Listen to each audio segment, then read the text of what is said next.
I'm Jack Benjamin, senior reporter for The Media Leader, and this is Moments That Matter, the 2026 Look Ahead. And before we kick off, I think it's worth asking, why does cultural context even matter from an advertising perspective? Yeah, I mean, they're just massive moments that brands can lean into, but for consumers, it's just an opportunity to sort of come together and lean into content and sort of like zeitgeisty moments that matter and get people excited and really sort of like maximize their joy. Yeah, and I think it's about context as well. So being allowed to lean your brand towards something that maybe isn't intrinsically linked with what your brand is or stands for, but that has that same feeling or can build the same enthusiasm or can really engage with that particular audience. And from a personal perspective first, before we get into maybe what advertisers might be most interested in, what are the big cultural moments that you two are looking forward to in 2026? Michael? Yeah, no, absolutely. There's a couple of them actually, through sort of a family lens. Moana, I think, is going to be massive. Sort of fun facts about Moana is that it was the most viewed film content of all time. So they obviously took advantage of that. Moana 2 came out this year, was really successful. And I've seen some sort of sneak preview content from our friends over at Disney, and it looks amazing. I think it's going to be great. And I've got a 5-year-old daughter and an 8-year-old son, and they're super excited about it. I think that will be a massive sort of like cross-cultural moment. But then I know it's one you're excited about as well, the Odyssey next year, Christopher Nolan's The Odyssey. I think that's going to be huge. So it's what's crazy about Christopher Nolan is he's a real sort of like fandom director. He's one of the very few directors whose name you sort of like have front and center before a film comes out. And The Odyssey is just an incredible story that I think he's just sort of managed to pull in some of the biggest actors in the world. The opening day IMAX sales have already sold out 12 months in advance of it. So yeah, there's just so much interest in it. It's going to clean up at award season as well. We'll do big numbers too, so there's something there for everyone. Tracy, what about you? So the new Mario movie. Have a young family, and my daughter is 7, nearly 8. Until she had a conversation with her dad and myself, she thought that the Mario brothers were just film stars and didn't know that there was a kind of back catalogue and a history, entrenched in gaming, which gave my husband pure joy because it meant he could get all the consoles out and show her exactly where they came from, what they stood for, the whole story, the whole shebang. So the new Mario movie, definitely for me, I feel like that's the summer kind of blockbuster, the family go-to, but also it's that thing where it kind of transcends audiences and it brings people together. It's a bit of an education piece, definitely, a character kind of education piece, I think, for the younger generation, but also for kind of my age group and the parents. It's that moment of, it's a kids movie that I am very, very happy to go and watch. In fact, I might be up for going twice. Yeah, I'll come with you. Okay, excellent. There we go. I'm glad you mentioned Mario, Moana, these sort of cross-generational titles are really interesting because I think a lot of advertisers struggle generally with broad reach, something that can speak to multiple generations of viewers. How rare actually are those moments, and how should brands maybe be thinking about capitalizing on them? I suppose from my kind of background and in the publishing business, sport is always a really interesting one for that. So we've got World Cup coming up, and that's a really easy, I say easy, it's still difficult to navigate, but it's I feel like that's a really easy cross-generational moment. It's universal, kind of universal language. It tends to bring huge audiences together. There's a real fandom, but there's also that sense of community.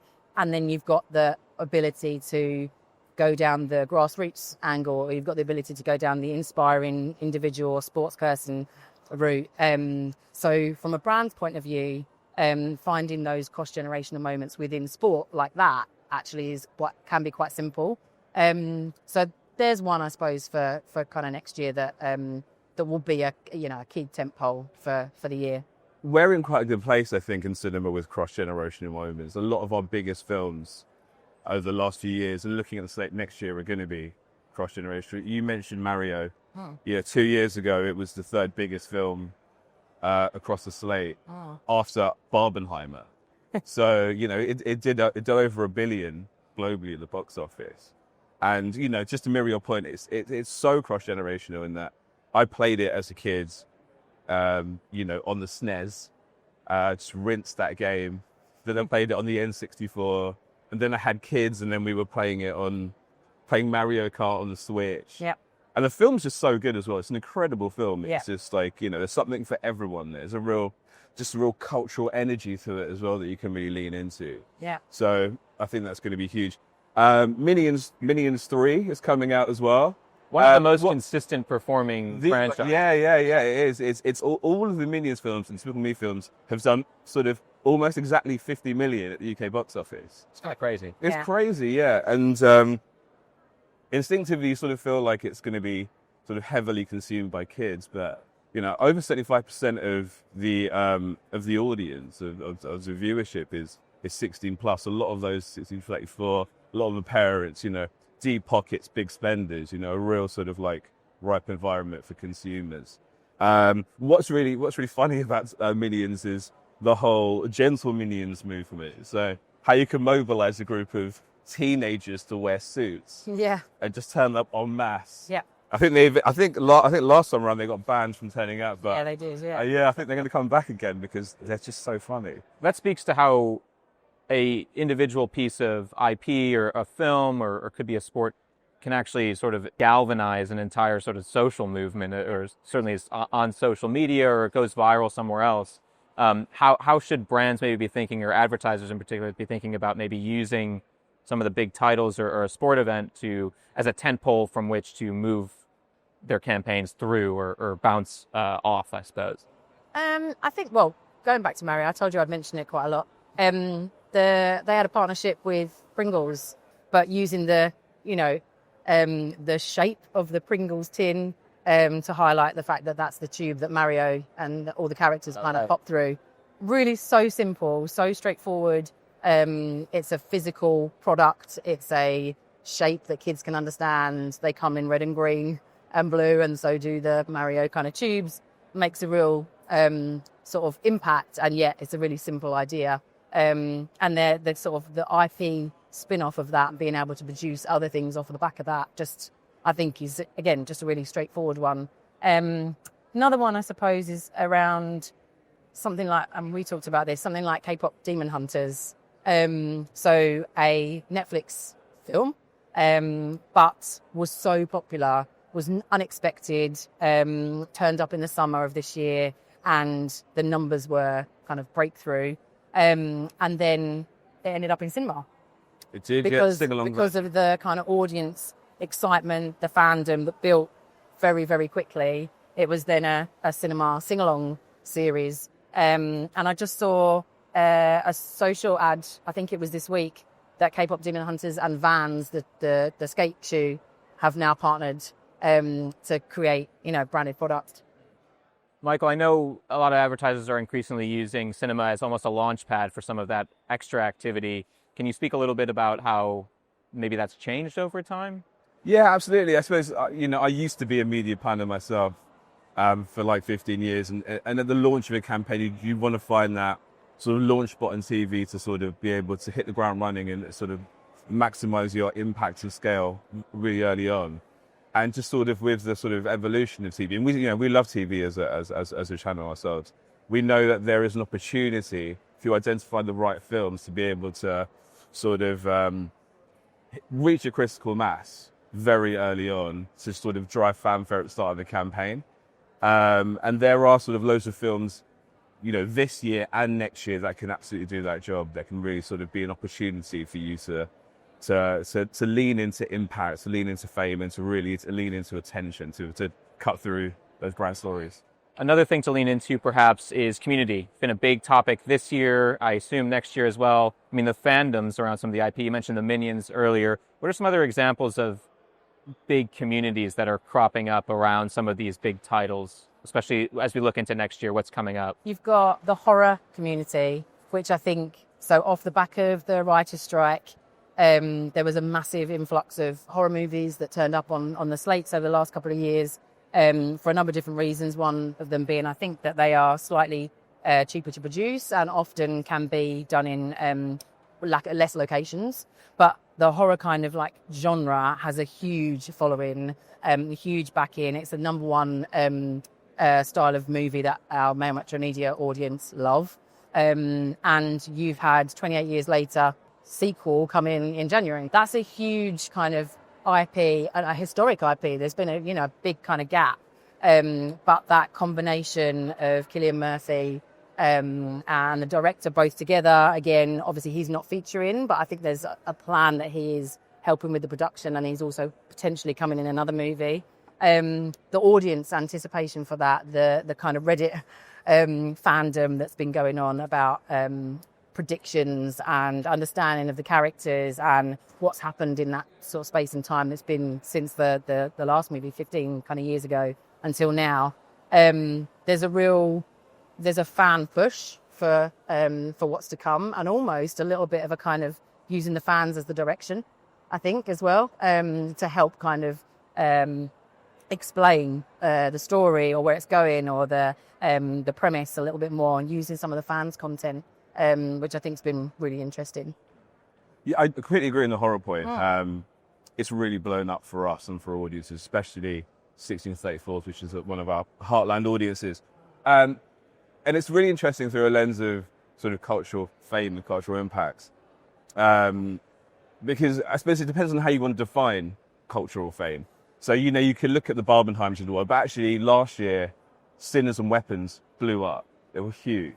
And there was loads of noise around it on Film Talk and across socials and Reddit and places like that, which does a lot of heavy lifting to get people really sort of excited about it and want to, really maximize admission. So I think that is a space which is going to grow. It's going to continue to grow because there's so much love for it. More broadly on fandoms, this year's super exciting for Marvel.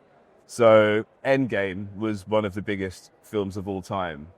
I think it's probably fair to say that some of the follow-ups, although they've sort of still reached a critical mass and they have been massive, they haven't quite married up to the same levels of fame and scale as previously. But this year we've got two real big ones coming out. So Spider-Man is coming back with Tom Holland, and the last one did almost 10 million admissions, as I've seen. Again, one of the biggest films of all time. Tom Holland, Zendaya. And I think I think we've been a little bit more sort of like conservative in our forecasting. And our conservative forecast is 5 million, which is still massive. When you compare that to the previous one. And similarly, we've got Avengers Doomsday coming out at the end of the year as well. And Robert Downey Jr. is back. Robert Downey Jr. is back as the big bad in this one, as Dr. Doom. And it sort of had quite mixed reviews, sort of bringing back. It feels quite safe, but he's just so good. He exploded Marvel through Iron Man. And I think him tackling this very different role could be really exciting. And, they're bringing back a lot of the old stars, the old superheroes, and then they're introducing Fantastic Four and Thunderbolts, etc. So, those fans are just going to be really excited about that. And I think what was great about Marvel when it was around the Endgame time is the fans weren't just your typical sort of diehard fans. It really expanded out into sort of a broader audience, and that's why the numbers are so big. I managed to get my wife to get really invested in it, and I think the trajectory of Marvel is one where I think it's going to go back to those levels of interest. From a brand perspective, I think it's interesting you mentioned something like Marvel, but then also Sinners, original IP and a brand tie. Absolutely. How can a brand tap into something like Sinners, which is a little bit more out of the blue, less predictable, less something that you can maybe count on as being a big way to speak to audiences? Yeah. I suppose with original IP, it's slightly more difficult because you haven't got that historic fandom behind you. But you have got people crying out for new stories to be told. And sometimes that can come from books. There's a huge book talk kind of fan site driving the conversation about what's the next one that needs to be turned into a film. And so there are places in which you can go to find that audience. Again, coming back to, I think I said at the beginning about that content and context kind of point. There's some interesting facts across our portfolio at Male Media. You can find areas within the sites where if there's a particular audience you're trying to get hold of, they might be fans of a certain celebrity or a certain film star, but they're also massive fans of food content. And actually, if you're to place your advertising in and around that food content, the click-through rate ends up being higher, based on the fact that you're contextually in an environment that someone is interested in, and they have a crossover of passion points. So I think from a brand's point of view, if you're seeing something that is a new IP, something different, you can look at what else that genre or that kind of style, what people are also interested in, and find a different pocket to go after, which I think it just gives you a different opportunity. It's using data in a really interesting way. It's finding new audiences, but it's also building on that community from scratch again, and being able to kind of govern that a little bit more, rather than working on a community that has so many ideas, thoughts, interests, opinions on something that is existing. It's something that more and more brands and agencies and clients are looking into, sort of taking one step down from those blockbusters and trying to unearth some new gems. And the simple answer is just to use us. Like, we've got Solomon AI head of film, and he just knows everything. And like you say, he's leaning into data, he's leaning into literature, he's looking on socials, he's just very abreast of what's going on. And we're really lucky in that we can see our slate a year in advance, so we can sort of identify what we think are going to be those sort of sleeper hits or those opportunities that could, blow up. We know what sort of like marketing films are likely to support them. So we work with brands and clients quite closely to help unlock those opportunities. What are some sleeper hits, predictions? I know we're, another crystal ball, but maybe some titles that aren't just the Marvels. Yeah. And or a big sporting event. Obviously, these are going to be big events, but things that are maybe being underinvested in right now that brands should be aware of.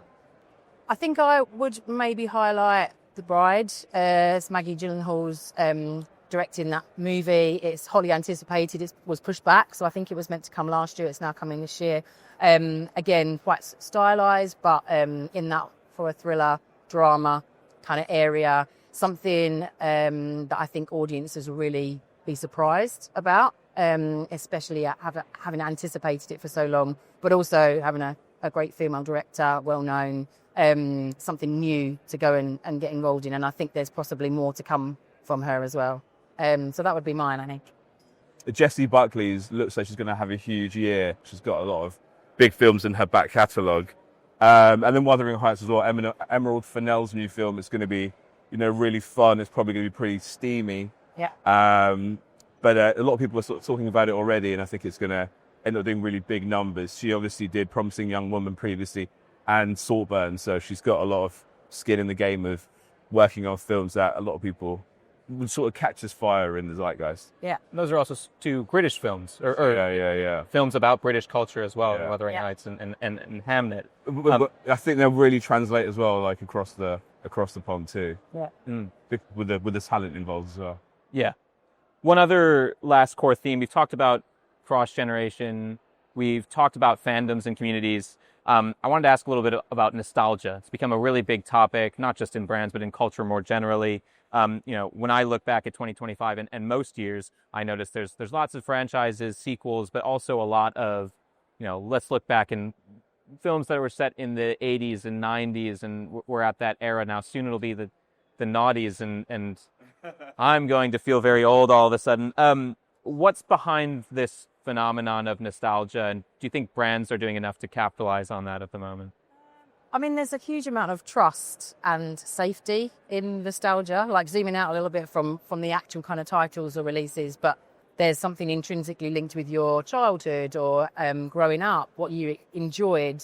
And there's, I suppose, there's this sort of trust in what you see, what you hear. It's relevant, but it's also kind of reflective on, like I say, how you would have experienced your teen years or your 20s. That's nostalgia sort of blending into that cross-generational moment as well, because you've got something that maybe we grew up with that other generations might be coming to for the first time, and they may see things slightly differently, but there's a sort of an enjoyed experience across the generations. And we were talking about Gladiators. Yeah. I love that as a kid, and I just thought I wouldn't care about it when it came back, but the kids love it now, and it's a real opportunity for us to sort of sit down as a family, that sort of cross-generational moment.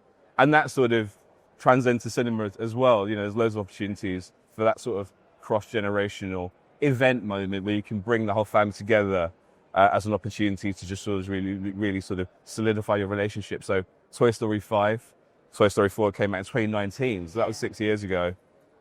And that did sort of 80 million at the UK box office, so that was huge. And, you know, that the original film, you know, I was a child when I watched that, and now I've got children who are going to be watching that. And the sort of synopsis of the film is the original toys are back, and they're really scared because this new tech toy is coming out, LilyPad, which is an iPad. And it's really interesting because it reflects, you know, sort of like actual familial challenges that we're seeing right now. When's the right time that I should be giving my kids access to that sort of tech? Yeah. So a real opportunity to lead into the zeitgeist, right? And a real opportunity for the right brands who can lean into that if that's actually part of their sort of brand stories for the year ahead. You know, that's a real opportunity for like tech brands and telco brands, etc. But then from a nostalgia perspective, there's also The Devil Wears Prada 2 coming out next year, which is, there's just so much positive noise about it. It's interesting because the original came out 20 years ago now, which makes me feel really old. But you know, the whole band's back together: Meryl Streep, Anne Hathaway, Stanley Tucci, and you sort of think it's sort of the old audience who are interested. And when we sort of take it out to agencies and to clients, everyone's excited about it. Yeah. And that is, you know, it's blown up on TikTok. It's sort of created such a cultural movement for the last sort of 20 years. You know, it's not something that's gone away, and it's not just for, you know, like fashionistas and so, like sartorial aficionados. There's something for everyone in there because it's such just a powerful and cinematic the opportunities around that have changed since the original film because you know, Get Ready With Me on social is a huge trend, and I'm sure there will be spin-offs of that into 2026. One of our social channels, Eliza, has some really good formats that would work perfectly for something like A Devil Wears Prada 2, but only because they understand what that audience wants now, and they want to see whether something looks the same if it costs £1,000 or if it costs 50 quid. And I can see brands tapping into that from a Devil Wears Prada point of view, because it was all about the style and what the fashion was, but it was also about the feeling and the kind of fighting against, you know, the boss and that kind of stuff. So I'm really interested to see what the kind of other contextual areas are that something like that can kind of tap into for brands. You can book it now. Cerulean is in, not blue. yeah. Lots to look forward to in 2026. We'll have to leave it there. Michael, Tracy, thank you so much for joining me. This has been Moments That Matter. I'm Jack Benjamin. Thanks so much for watching.